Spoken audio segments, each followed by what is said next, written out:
Responsable. La matinale de Radio Classique avec David Abiker. 8h44, l'heure d'Esprit Libre avec Maître Sophie Obadia et Cécile Cornudet, éditorialiste aux Échos. Bonjour mesdames. Bonjour David. Bonjour David. On va avoir besoin de vos lumières et de votre regard avisé sur l'actualité. Dimanche, Brigitte Macron rend visite à l'humoriste Harry Habitant, qui lui confie qu'il a peur puisque dans le spectacle de la veille, il a eu la visite de 4 militantes féministes masquées à son effigie, masque portant le qualificatif de violeurs. Elles ont fait tout un barouf, sifflé d'ailleurs par les spectateurs qui n'ont pas apprécié.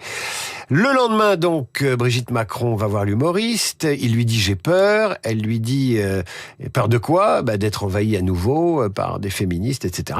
Et elle lui dit s'il y a des salconnes, on va les foutre dehors, surtout s'il y a des bandits masqués. Une première dame ne devrait pas dire ça. Non, le terme salconne ne convient pas. En revanche, qu'elles soient, qu'elles enfreignent la loi, c'est certain. On ne peut pas continuer à dire violeur pour une personne qui a bénéficié d'un non-lieu. Et ces jeunes femmes qui sont téléguidées par des associations, l'association Nous Toutes se crée ex nihilo à chaque fois qu'il y a un spectacle d'une personne controversées, y compris celles qui ont bénéficié d'un non-lieu ou que la justice a reconnu comme innocentes. Donc elles sont manipulées, elles viennent devant les salles de spectacle, elles distribuent des tracts, elles font peur, elles intimident, et le terme salconne ne convient pas. En revanche, elles ne sont pas dans les règles, elles enfreignent la loi. Quelqu'un qui a été jugé définitivement innocent doit bénéficier de la présomption d'innocence la plus totale, c'est-à-dire il est innocent, il reprend son travail. Harry Habitant a mis beaucoup de temps pour remonter sur scène. Nous ne devrions pas assister à ce type de spectacle. Comment expliquez-vous que les féministes en question disent, quand on a eu même deux non-lieux, c'est-à-dire un non-lieu en première instance, un non-lieu en appel, ça ne veut pas dire qu'on est innocent. Ce n'est pas vrai, voilà, ce n'est pas vrai. Et c'est faux. C'est faux, et c'est très américain de dire name and shame. Même si vous avez bénéficié, en fait, vous avez bénéficié de lois qui vous protègent, vous avez bénéficié d'une justice patriarcale. Donc nous, féministes, nous venons dire la vraie vérité, vous êtes un violeur. Eh bien, ce n'est pas la réalité. Et ce n'est pas la réalité juridique. Cécile Cornudet, c'est la première dame qui parle, qui a des mots très durs vis-à-vis de ses militantes. Évidemment, tout le monde lui tombe dessus. Ouais. Ceux qui détestent Macron, les féministes, la galaxie féministe, et elle est large. Et puis enfin, tous les conspirationnistes qui disent, vous voyez, tous ceux qui accusent Brigitte Macron d'être un homme, ou qui l'accusent d'avoir rencontré Emmanuel Macron trop jeune, etc., cette galaxie un peu farfelue et complotiste, eh bien, elle a tout le monde contre elle. Il y a tous les ingrédients pour le clash, pour la radicalité que cherche ce combat féministe-là. C'est une forme de combat féministe qui est, là pour le coup, moi qui aime bien la nuance, je trouve totalement excessif, voire contre-productif. Peut-être que vous avez vu tout à l'heure dans le journal, on disait que le mot le plus consulté sur le Larousse, c'était masculinisme. Je pense que cet excès-là du féminisme qui se nourrit de tout, là c'est formidable, salconne, parce qu'aussitôt vous avez un hashtag, aussitôt vous avez Judith Godrèche qui elle aussi dit moi je suis pas une salconne, aussitôt on fait un résumé. Si elle a dit salconne, c'est qu'elle dit salconne à toutes les femmes qui sont victimes. Non, c'est pas ça qu'elle a voulu dire. Elle a mis en cause les méthodes, voilà. Donc en fait tout rend mal à l'aise dans cette histoire.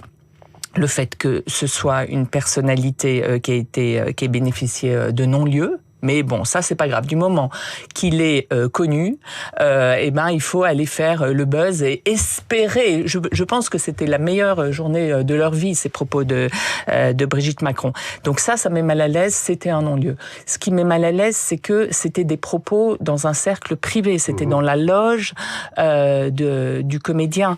Donc effectivement, il y a la question comment cette vidéo tourne sur les réseaux sociaux, mais il n'empêche que voilà, elle aurait pas dû dire salconne, mais c'est une sorte de blague. C'est privé, mais Brigitte Macron, elle sait qu'il y a toujours quelqu'un qui prend des photos, qui a envie d'immortaliser le moindre fait et geste. C'est évident, elle a été extrêmement maladroite. Et ce qui met très mal à l'aise, encore une fois, c'est la nature de ce combat-là qui, je pense, passe à côté du vrai combat féministe. Là, on n'est pas à une libération de la parole, à un drame qu'il s'agit de mettre mettre à jour. On est juste dans le buzz, et le buzz est dangereux parce qu'il crée toujours un backlash. Un autre buzz que va créer le Rassemblement national au travers de l'engagement de Jean-Philippe Tanguy, son député, qui propose ni plus ni moins que la réouverture de maisons de tolérance. Alors, entre bordel, maison close, maison coopérative. Ouais, les lieux coopératifs. Alors, en novlangue, ça donnerait établissement autogéré accueillant des travailleurs et des travailleuses du sexe. Et puis, pour le dire normalement, proposer une loi pour autoriser la réouverture des maisons closes. Jean-Philippe Tanguy, vous me l'avez appris, j'ignorais, mais très engagé dans la prévention des violences faites aux prostituées. C'est-à-dire que le combat contre la prostitution, c'est pas le combat contre les femmes prostituées, c'est le combat contre les proxénètes. C'est ça qui compte. Et lui, ce qu'il a parfaitement compris, et je suis complètement d'accord avec lui, c'est qu'aujourd'hui, une femme qui se prostitue et qui est un proxénète, c'est une femme maltraitée, c'est une esclave sexuelle, d'accord ? Il faut savoir que dans la délinquance française, la prostitution rapporte plus que le trafic de stupéfiants. Pourquoi ? Parce qu'une femme exploitée, il n'y a pas de transport, il n'y a pas de surveillance, c'est très facile. Et ça rapporte beaucoup d'argent. Donc ce qu'il comprend, c'est qu'aujourd'hui, depuis la loi de 2016, on a pénalisé les clients, et en réalité, la prostitution s'est déplacée. Elle s'est déplacée dans les studios, elle s'est déplacée dans des endroits sordides. Et que les femmes vivent de plus en plus mal cette prostitution, qui peut rapporter à des souteneurs. Les grands établissements européens dont on nous fait toujours la publicité, allemands, espagnols, en fait, ce sont des grandes maisons closes qui sont exploitées par des souteneurs professionnels, labellisés, et qui, évidemment, prennent de l'argent, prennent des commissions considérables, avec des traitements très discutables, avec des loyers extrêmement élevés pour les femmes prostituées. Et lui, ça, il l'a compris. Donc, ce qu'il dit, c'est que ces femmes doivent être libres de se prostituer et de garder l'argent de leur commerce. Donc, ce sont des maisons closes sans souteneurs. Ce sont des lieux associatifs. Et pourquoi pas ? Cécile Cornudet, politiquement. Politiquement, c'est intéressant. Il sait où il va, Jean-Philippe Tanguy ? Oui, d'abord, il sait de quoi il parle parce qu'il a fait beaucoup de maraudes pour aller visiter ces travailleuses du sexe dans des endroits, comme dit Sophie, sordides. Politiquement, ce qui est intéressant, c'est que il veut pointer le moralisme absurde et hypocrite de la gauche. C'est la gauche qui a décidé de pénaliser le client, et en pénalisant le client, les travailleuses du sexe sont obligées de se cacher et donc sont maltraitées. Lui, finalement, il donne un grand coup de pied dans la fourmilière comme ça, et c'est au nom de la protection de ces femmes-là qu'il fait cette proposition. Mais les féministes, elles veulent que les clients rasent les murs, elles veulent que la peur change de camp, elles veulent que les clients n'aillent plus voir les prostituées.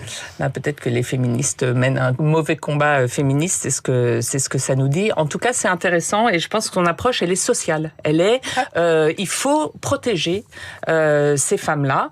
Alors, il y a quelques exemples manifestement de ce qu'ils proposent en Australie et dans certains cantons suisses. Donc, ça verra jamais le jour, parce qu'il y aura jamais, même au Rassemblement national, vous avez toute une frange conservatrice. Non, ça marchera pas. Marine Le Pen, manifestement, lui a dit OK pour présenter une proposition de loi. Mais je trouve que politiquement, c'est un pas de côté intéressant. Jordan Bardella, le très lisse, qu'est-ce qu'il va dire, lui ? Voilà, ça, il va se défausser. On ne dit pas, il n'est pas dans la frange sociale du Rassemblement national.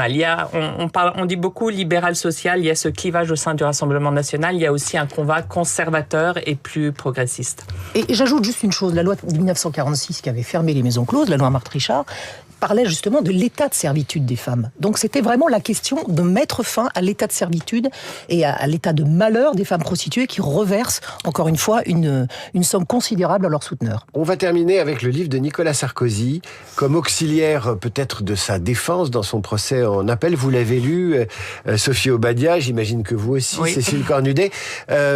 Quelle est la place de ce livre dans la stratégie du président de la République ? Il veut vendre des bouquins, on sait qu'il adore à faire des succès d'édition, et il a le droit, évidemment.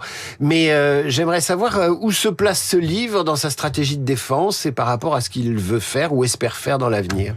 L'humanité, il cherche à montrer de lui un profil d'une humanité absolue, bon père de famille, tendre, aimé. C'est vraiment le livre de l'intimité d'un détenu. Et c'est le livre d'un prisonnier qui ne renonce à rien dans sa défense. Ça, c'est très frappant.